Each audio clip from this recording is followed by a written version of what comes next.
بالله من الشيطان الرجيم بسم الله الرحمن الرحيم الحمد لله رب العالمين الرحمن الرحيم مالك يوم الدين إياك نعبد وإياك نستعين اهدنا الصراط المستقيم صراط الذين أنعمت عليهم غير المغضوب عليهم ولا الضالين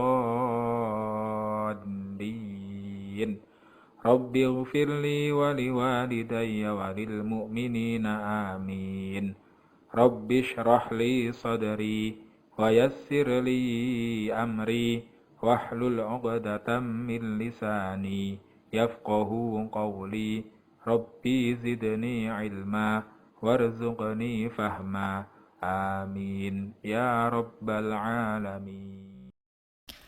Assalamualaikum warahmatullahi wabarakatuh. Halo anak-anak semua, selamat pagi. Gimana kabarnya di rumah? Semoga kita semua tetap sehat dan semangat untuk belajar. Oke, kembali lagi dengan Ustazah Mutia. Kali ini di video pembelajaran kelas 5 dengan mata pelajaran matematika. Oke, sudah siap untuk belajar ya? Ini adalah materi baru setelah PTS di semester 2. Oke, apa judulnya? Sudah tertera di layar? Iya, kali ini kita akan membahas tentang mengumpulkan data. Sudah tidak asing lagi, data. Data itu apa sih? Ya, oke, kita bahas. Disimak baik-baik. Ada hal yang penting, silahkan dicatat. Oke, anak-anak. Apakah kalian pernah melihat gambar seperti berikut? Nah, di layar ini ada gambar. Di manakah kalian melihatnya? Nah, ini ya ada gambar-gambar. Biasanya di sini gambar yang kita lihat ketika ada pengambilan data tinggi badan gitu ya. Kemudian ada juga ketika pemilihan presiden. Kemudian ada juga grafik apa dan lain sebagainya gitu ya. Kalian pasti pernah melihat seperti ini. Nah, gambar-gambar ini disebut dengan diagram. Oke, tidak ada yang pernah mendengar apa itu diagram atau cuman pernah baca tapi nggak tahu maknanya.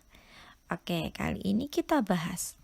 Diagram adalah gambar atau grafik yang menunjukkan suatu data. Diagram dibuat berdasarkan hasil pengumpulan data. Nah, tadi diagram itu adalah gambar yang menunjukkan suatu data. Terus data ini dibuat berdasarkan dari hasil data yang telah dikumpulkan sebelumnya.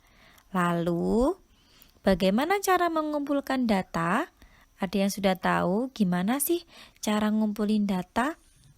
Oke, nah ini dia. Ada cara untuk mengumpulkan data. Yang pertama, yaitu pencatatan langsung. Yang kedua, melakukan wawancara. Yang ketiga, penelitian.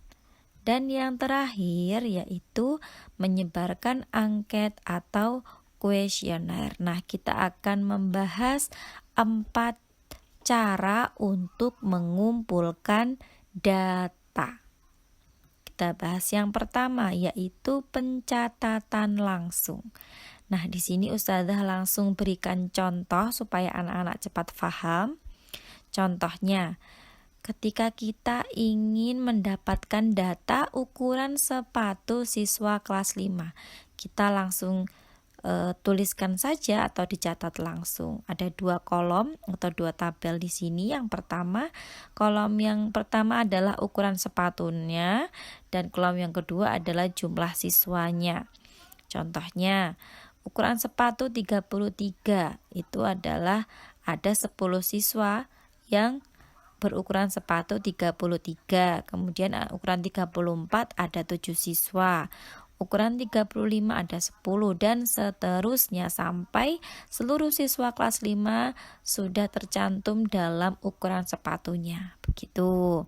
Itu namanya pencatatan langsung. Mudah? Lanjut. Kemudian ada cara mengumpulkan data menggunakan wawancara atau melakukan wawancara. Nah, jumlah tabelnya sama ya dengan pencatatan langsung, ada 2, tapi di sini yang membedakan ada nama teman dan juga ukuran sepatu. Jadi, jika kita ingin mendapatkan data ukuran sepatu siswa kelas 5, kita mendapatkannya dengan melakukan wawancara atau bertanya langsung kepada orang-orangnya. Contoh, Iqbal, di sini ada Iqbal, ukuran sepatumu berapa? 35. Langsung tulis namanya Iqbal, ukuran sepatu 35. Kemudian tanya lagi ke siapa? Ada namanya Yuni, ukuran sepatunya 34, seperti itu. Ini adalah mengumpulkan data dengan menggunakan wawancara. Oke, lanjut ke yang ketiga, yaitu penelitian. Nah, sering mendengar ya penelitian gitu. Ada anak SMA, kemudian juga ada mahasiswa gitu, atau ayah bundanya ada yang pernah melakukan penelitian untuk menulis jurnal dan lain sebagainya gitu. Nah, di sini penelitian merupakan salah satu cara untuk mengumpulkan data.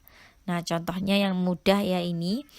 Contoh, kita ingin mengetahui kendaraan yang melintas di Jalan Palagan Tentara Pelajar dari pukul 6 sampai 7. Kira-kira kendaraan apa saja yang melintas di waktu tersebut? Nah, ini ada 4 kolom. Yang pertama nomor, yang kedua jenis kendaraannya, karena kita ingin meneliti kendaraan yang melintas. Kemudian banyak kendaraan yang melintas. Yang pertama menggunakan tanda turus. Tanda turus itu adalah garis-garis atau biting gitu ya. Kemudian yang terakhir ada kolom banyak dalam angka. Yang pertama kita tuliskan dulu nih jenis-jenis kendaraannya. Ada sepeda, kemudian ada sepeda motor, ada mobil, ada truk, ada bis dan sebagainya yang kita lihat kendaraan yang sering melintas di jalan tersebut. Kemudian kita hitung di jam 6 sampai pukul 7 tadi. Contohnya ini sepeda yang melintas ada 2. Dituliskan dengan tanda turus, kemudian dituliskan dalam angka 2. Kemudian ada sepeda motor 4, digunakan tanda turusnya 4, kemudian dituliskan dalam angka 4. Begitu seterusnya sampai selesai penelitiannya. Oke, lanjut. Kita ke pengumpulan data yang terakhir, caranya yaitu dengan menyebarkan angket atau kuesioner. Ada yang pernah dengar angket atau kuesioner online?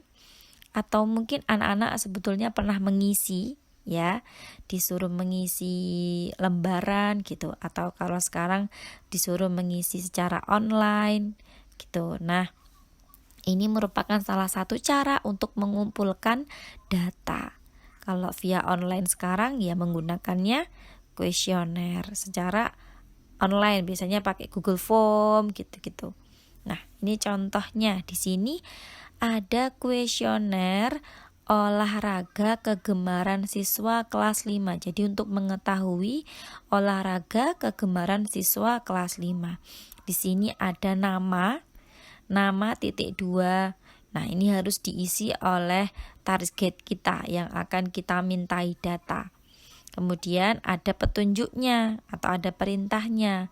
Pilihlah salah satu olahraga kegemaranmu. Berilah tanda centang di sebelah bidang olahraga yang kamu gemari. Nah, kemudian nanti si orang tersebut atau yang kita mintain data akan mengisi namanya. Kemudian dia akan memberikan tanda centang ke olahraga yang dia sukai. Nah, setelah itu kita sebagai orang yang memberikan angket atau yang menyebarkan angket atau kuesioner, kemudian mengumpulkan hasil yang telah diisi oleh orang-orang tersebut dan datanya kita kumpulkan.